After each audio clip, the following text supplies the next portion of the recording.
Salut, c'est Fabrice. Aujourd'hui, on va parler disque dur parce que je viens d'acheter un disque dur SSD. Alors pas pour moi, mais pour mon père pour lui faire des sauvegardes de son Mac.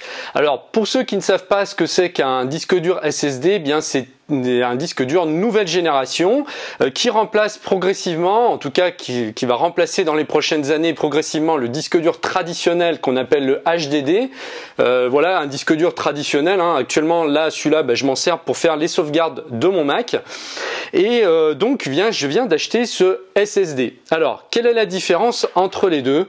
Eh bien le SSD coûte beaucoup plus cher que ces disques durs traditionnels, bien que justement celui que je vous présente aujourd'hui, je vous le présente parce que il vaut vraiment le coup, il est pas cher par rapport à d'habitude. Bon, alors un SSD c'est un disque dur à mémoire flash, donc ça veut dire qu'il n'y a plus de mécanisme, puisque dans les disques durs traditionnels vous avez en fait un disque qui tourne à l'intérieur, donc c'est vraiment purement mécanique, et vous avez un bras qui vient lire le disque. Ici il n'y a plus ça, c'est plus que des circuits, ce qui fait que c'est beaucoup plus rapide. Ça n'a rien à voir avec la vitesse des anciens. Quand vous achetez par exemple un nouveau Mac, un MacBook Air, un MacBook Pro, alors j'insiste bien, il faut que ce soit plutôt des portables. Maintenant il n'y a plus aucun portable de chez Mac qui n'a plus de SSD. Ils sont tous avec des SSD et ils sont beaucoup plus rapides en fait que les Mac salon, les grands. On pourrait croire que c'est l'inverse, mais en fait ils sont plus rapides parce que le disque tourne beaucoup plus vite. Alors il tourne même pas d'ailleurs, c'est vraiment que des circuits. Donc ça fait un disque qui est plus léger, qui prend moins de place, qui est plus résistant au choc. C'est-à-dire que si vous le mettez dans un sac et que ça le balade à l'intérieur, bon, je vous dirais pas d'essayer de le faire tomber, j'irai pas jusque là, mais c'est plus résistant au choc, ça consomme moins d'énergie, donc en fait il y a tous les avantages avec ces nouveaux disques. Donc celui que j'ai dégoté là, je l'ai pris pourquoi? Parce qu'il vaut vraiment le coup, il est pas cher et je l'ai trouvé sur Amazon. Donc c'est un 250 Go puisque actuellement mon père n'a pas besoin de plus. Il n'a pas une grosse consommation, c'est pas qu'il a pas une grosse consommation, mais il n'a pas forcément beaucoup de fichiers. Il s'en sert beaucoup pour surfer, pour faire des trucs assez lambda. Donc il n'y a pas besoin de prendre un disque dur d'1 Tera, ça sert à rien. Son disque dur de son Mac à lui fait 1 Tera, mais il a à peu près 70-80 Go qui est pris sur son Mac, donc vraiment pas beaucoup. Donc 250, ça suffit largement pour faire les sauvegardes. Donc je vous donne les prix. Ce 250 Go, je l'ai payé 89,87 € exactement, donc 90 € quoi. Si ça vous intéresse, je vous mets le lien en dessous de la vidéo, vous tomberez dessus directement. Le 500 Go fait 139 €, ce qui n'est vraiment pas cher pour un SSD, franchement. Et le 1 Tera, là ça commence à faire cher, il est à 255. Le 2 Tera, lui, il est à 600 €, voilà. Mais c'est bien moins cher que d'habitude. On est quasiment à moitié prix par rapport au prix des SSD habituellement. Donc je vais le déballer, on va faire un petit unboxing en même temps. Voilà. Et puis dans la prochaine vidéo, en fait, ce que je ferai, je le testerai sur mon Mac. Pour vous dire ce que j'en ai pensé, on le fera en live carrément, je ferai la vidéo, on mesurera un peu les performances puisque je vais essayer de faire une sauvegarde avec pour comparer en fait avec les disques durs traditionnels. Waouh, il est tout petit, je m'attendais pas à ça, je le voyais vraiment plus gros parce que bon celui-là il est déjà pas gros, c'est un portable auto-alimenté, mais là vous allez halluciner. Franchement je pensais pas qu'il était si petit. Voilà, c'est un disque dur, donc moi je suis vraiment épaté. C'est la première fois que j'en achète un, donc c'est pour ça je le découvre avec vous.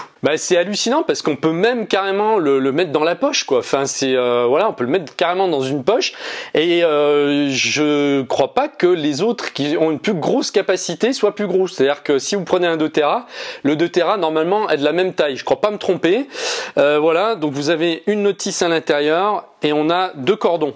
Donc on a un cordon pour la connexion sur prise USB traditionnelle et on a l'autre pour l'USB-C qui est la nouvelle norme. Mais du coup ce que je vais faire, je vais faire le test tout de suite parce que franchement je suis impatient.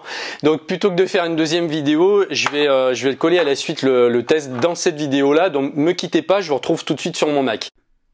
Bon voilà, je viens de le connecter sur mon Mac en USB, puisque moi c'est un ancien MacBook Air que j'ai de 2014. Donc j'ai pas l'USB-C dessus, mais en USB ça va bien aller aussi. Donc ce que je vais faire, eh bien, c'est lancer tout simplement la sauvegarde avec Time Machine. Pour ceux qui veulent d'ailleurs en savoir plus sur la sauvegarde, j'avais fait une formation complète pour expliquer comment faire pour s'assurer de jamais perdre aucun fichier et de conserver son patrimoine numérique quoi qu'il arrive, même si vous chopez un virus, même si on vous vole votre matériel. Voilà, il y a une formation complète là-dessus. Je vous mets le lien pareil en dessous de la vidéo. Donc là, je vais démarrer la sauvegarde. Alors, j'ai enlevé donc le disque dur que je vous ai fait voir précédemment, qui était un HDD traditionnel. Donc là, j'ai remplacé par celui-ci. Maintenant que j'ai branché le disque, je vais aller dans Time Machine et je vais faire sauvegarder maintenant. Alors, disque de sauvegarde non disponible. Bon, ça doit être, il y a peut-être un problème de formatage ici. Alors, ce que je vais faire, je vais aller le formater. On va aller dans les préférences système. Parce que c'est vrai qu'il y a des disques durs qui sont formatés par défaut pour fonctionner soit avec Windows, soit avec Mac OS. Alors je vais aller... Alors c'est pas ici déjà que dois aller. On va aller dans... Voilà, par là et dans utilitaire de disque. Une fois qu'on est dans l'utilitaire de disque, à gauche ici on a donc disque externe. Bon, on a l'interne qui est le disque dur du Mac. Et là on a l'externe, donc le Samsung. Donc ce que je vais faire effacer ici. Je clique sur effacer et je vais le formater en macOS étendu journalisé. C'est pour ça en fait que ça voulait pas marcher. Et là je fais effacer. Alors je vais laisser le nom Samsung. Parce que ici on peut changer le nom du volume. Je peux mettre sauvegarde Time Machine. Je vais laisser comme ça. Effacer. Et là il n'y en a pas pour longtemps normalement. Voilà, il y en a eu pour quelques secondes. OK. Et là, maintenant, normalement, ça doit fonctionner si je lance la sauvegarde. Sauvegarder maintenant. Ça veut pas marcher non plus. Alors, on va aller dans les préférences Time Machine. Choisir un disque. Samsung. Utiliser le disque. On va voir ce qu'il me dit. Alors, voulez-vous vraiment arrêter d'utiliser sauvegarde Time Machine, donc l'ancien disque dur, pour les sauvegardes et utiliser plutôt Samsung? Bah oui. Donc, je vais mettre utiliser les deux. Comme ça sera mieux. Voilà. Alors, à mon avis, ça va marcher cette fois. Donc là, je vais faire... Ah bah ça y est. C'est parti. Donc, c'était tout bête en fait. Il fallait que je lui demande d'accepter le disque dans les préférences. Donc, pour avoir le statut de la sauvegarde, on va là. Et là, on est en préparation de la copie de sauvegarde. Donc, logiquement, ça devrait aller beaucoup plus vite qu'avec mon ancien disque dur. Donc on va voir ça, je vais vous dire à peu près combien de temps ça prend. Donc il y a 176 Go à sauvegarder. Et donc là, ça y est, il est en train de copier. Alors, au niveau de la vitesse, pour l'instant, il n'y a rien d'extraordinaire. Donc ça va à peu près à la même vitesse que sur l'autre disque dur, il me semble. Donc alors après, ça vient pas forcément du disque dur, ça doit aussi provenir du logiciel. Il y a plusieurs choses à prendre en compte, puisque le logiciel lui travaille à une certaine vitesse. Et donc après, voilà, c'est à prendre aussi en considération. Donc là, pour l'instant, moi je vois pas de changement par rapport à un disque dur normal. Voilà, ça va à peu près à la même vitesse. Alors simplement, ce qui est hyper agréable ici, c'est qu'il n'y a aucun bruit. Voilà, j'ai mon tout petit truc là qui est accroché en USB à côté. Voilà, ça fait aucun bruit. Bon, donc là, comme c'était pour tester, je vais arrêter là puisque je vais pas attendre la fin. Alors, pour ce qui est de Time Machine, en tout cas, la vitesse est la même, ça change rien, donc ça vient du logiciel, tout simplement, qui prend son temps pour prendre les données, les écrire. Donc là, c'est pas la vitesse d'écriture à proprement dit du disque qu'on teste. Donc ce qu'on va faire, je vais faire autre chose. On va faire un transfert de fichiers traditionnel. Comme ça va nous permettre vraiment de tester la rapidité de transfert. Alors ce que je vais faire, je vais aller sélectionner des gros fichiers vidéo. Je vais en prendre pour plusieurs gigas et on va le passer sur le disque. Allez, je vais prendre ces 4 là. Et là, j'en ai pour plus de 2 gigas. Et je vais aller transfert sur le disque et on va voir la rapidité. C'est parti. Regardez la vitesse, c'est impressionnant.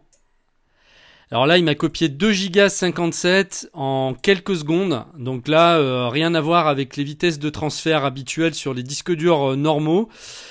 Si je teste, on peut faire la comparaison. On va faire le même transfert sur un disque dur normal pour faire la différence. Regardez. Donc je reprends les mêmes fichiers.